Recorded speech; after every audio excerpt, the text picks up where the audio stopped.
الحمدللہ مسجد سیدنا عبداللہ ابن عباس دے وچ اسی حاضر ہیں طیف شہر دے وچ۔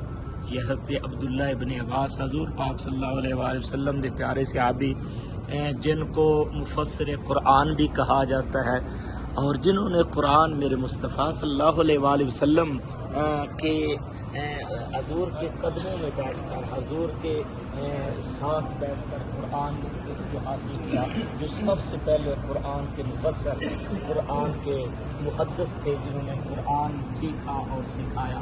بڑی شان والے صحابی، بڑی عظمت والے صحابی حضرت عبداللہ بن عباس، سبحان اللہ، محبوب دے پیارے چچا حضرت عباس دے بیٹے ہیں، حضور پاک دی پیاری چچی حضرت ام فضل دے بیٹے ہیں۔ سرکار صلی اللہ علیہ وسلم نال بڑی محبت رکھتے حضرت عباس حضور دے چچا اور حضرت عبداللہ ابن عباس۔ یہ تو ہر وقت حضور دے نالین مبارک، جوتے مبارک اٹھانے سے، حضور نے جدھر بھی جانا حضور دے نالین اٹھانے اور سنبھال کے رکھنے۔